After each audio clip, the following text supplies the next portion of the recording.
नमस्ते। आज का हमारा टॉपिक है कुपोषण, मैल न्यूट्रिशन। एक ऐसा शब्द जो हम सब ने कहीं ना कहीं सुना जरूर है, लेकिन क्या इसका मतलब सिर्फ भूखे रहना होता है? असल में इस शब्द के पीछे एक ऐसा असंतुलन छिपा है जो अक्सर हमारी नजरों से चूक जाता है। तो चलिए आज इसी छिपे हुए असंतुलन को समझते हैं। तो सबसे पहले ये कुपोषण या मैल न्यूट्रिशन आखिर है क्या? देखिए, ये एक ऐसी कंडीशन है जिसमें शरीर को जरूरी पोषक तत्व नहीं मिल पाते। यहाँ तीन बातें बहुत जरूरी हैं। पोषक तत्व न तो पर्याप्त मात्रा में मिलते हैं, ना ही संतुलित होते हैं और ना ही सही तरह के होते हैं। और जब ये बैलेंस बिगड़ता है तो इसका सीधा असर हमारे स्वास्थ्य और शरीर के काम करने के तरीके पर पड़ता है। जरा एक पल के लिए सोचिए, जब कोई कुपोषण शब्द बोलता है तो दिमाग में पहली तस्वीर क्या बनती है? शायद किसी बहुत ही दुबला पतला कमजोर इंसान की, है ना? ज्यादातर लोगों के मन में यही छवि आती है। लेकिन और यही सबसे दिलचस्प बात है, कुपोषण असल में एक सिक्के के दो पहलू जैसा है। एक तरफ है अंडर न्यूट्रिशन, मतलब जब शरीर को जरूरत से कम पोषक तत्व मिलते हैं, और दूसरी तरफ है ओवर न्यूट्रिशन, यानी जब पोषक तत्व जरूरत से बहुत ज्यादा हो जाते हैं। जी हाँ, जरूरत से ज्यादा पोषण मिलना भी कुपोषण ही कहलाता है। तो आज हम क्या क्या समझने वाले हैं?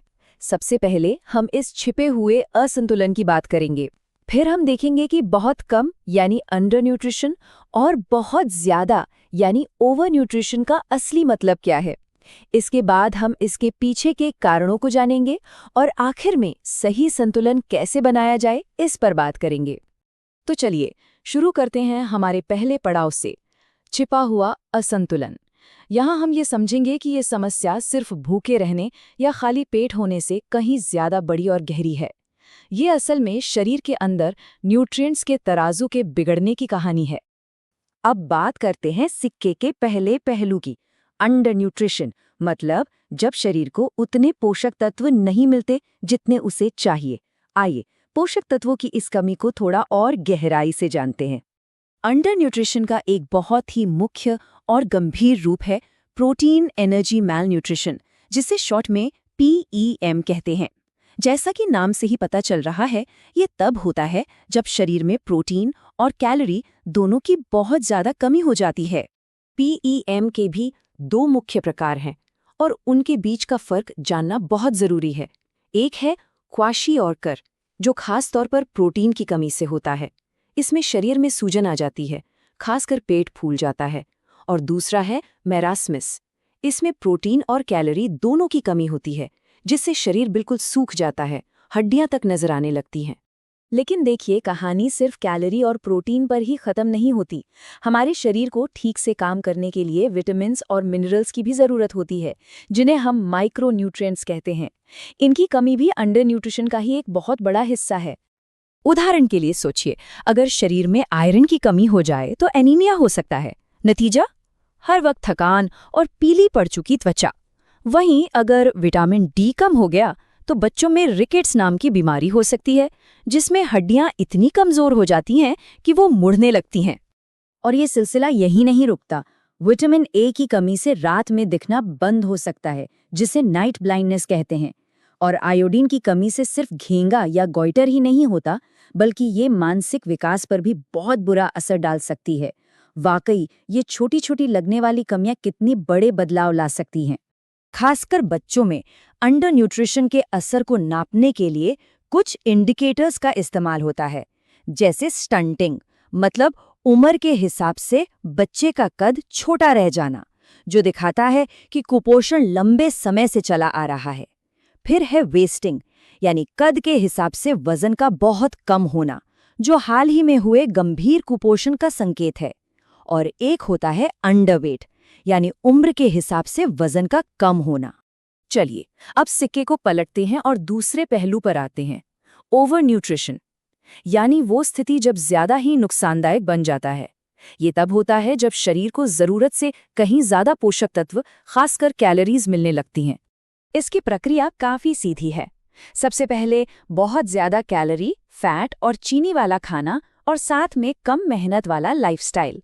इससे शरीर में जरूरत से ज्यादा फैट जमा होने लगता है। यही फैट आगे चलकर मोटापा बन जाता है, जिससे थकान और चलने फिरने में भी दिक्कत होने लगती है। और आखिर में ये type 2 diabetes, high blood pressure और दिल की बीमारियों का खतरा कई गुना बढ़ा देता है। तो सवाल ये उठता है कि ये दो एकदम अलग दिखने वाली स्थितियां, अंडर न्यूट्रिशन और ओवर न्यूट्रिशन, आखिर होती क्यों हैं? चलिए उन कारणों को समझते हैं जो इन दोनों को कहीं ना कहीं जोड़ते हैं। ये थोड़ा अजीब लग सकता है ना कि गरीबी एक ही वक्त में भुखमरी और मोटापे दोनों की वजह बन सकती है। कैसे? एक तरफ तो लोगों के पास पौष्टिक खाना खरीदने के पैसे नहीं होते, तो दूसरी तरफ पेट भरने के लिए सिर्फ सस्ते हाई कैलोरी वाले ऑप्शन बचते हैं। इसी तरह सही जानकारी और शिक्षा की कमी की वजह से भी लोग खाने पीने की गलत आदतें अपना लेते हैं, जो दोनों ही तरह के कुपोषण का कारण बनती हैं। तो अब जब हम समस्या को काफी हद तक समझ चुके हैं, तो चलिए समाधान पर ध्यान देते हैं। ये सही संतुलन आखिर पाया कैसे जाए? आइए इसकी रोकथाम और प्रबंधन की कुछ रणनीतियों पर नजर डालते हैं। कहते हैं ना, इलाज से बेहतर बचाव है। तो रोकथाम के लिए क्या किया जा सकता है? सबसे जरूरी है संतुलित आहार लेना, साफ सफाई का ध्यान रखना, पोषण के बारे में सही जानकारी फैलाना, नवजात शिशुओं के लिए स्तनपान को बढ़ावा देना और समय समय पर हेल्थ चेकअप करवाते रहना। ये कुछ कदम हैं जो हमें कुपोषण के दोनों रूपों से बचा सकते हैं। और अगर कुपोषण हो ही गया है तो उसे मैनेज करने के भी कई तरीके हैं। इसमें डॉक्टर की सलाह पर न्यूट्रिशनल सप्लीमेंट्स लेना, खास तौर पर डिज़ाइन की गई थेरेप्यूटिक डाइट फॉलो करना, अगर कोई दूसरी बीमारी है तो उसका इलाज करना और खासकर बच्चों की ग्रोथ पर लगातार नज़र रखना शामिल है। तो कुल मिलाकर इस पूरी बातचीत का सार ये है कि कुपोषण सिर्फ खाने की मात्रा का खेल नहीं है, बल्कि उसकी क्वालिटी और उसके संतुलन का है। और ये किसी भी उम्र के इंसान को प्रभावित कर सकता है, जो इसे एक ग्लोबल हेल्थ चैलेंज बनाता है। और ये सारी बातें हमें एक बहुत बड़े सवाल पर लाकर खड़ा कर देती हैं। एक ऐसी दुनिया में जहां एक तरफ खाने की इतनी कमी है और दूसरी तरफ इतनी भरमार, हम ये कैसे पक्का कर सकते हैं कि हर इंसान तक सिर्फ खाना ही नहीं बल्कि सही पोषण पहुंचे? ये एक ऐसा सवाल है जिसका जवाब हम सबको मिलकर खोजना होगा।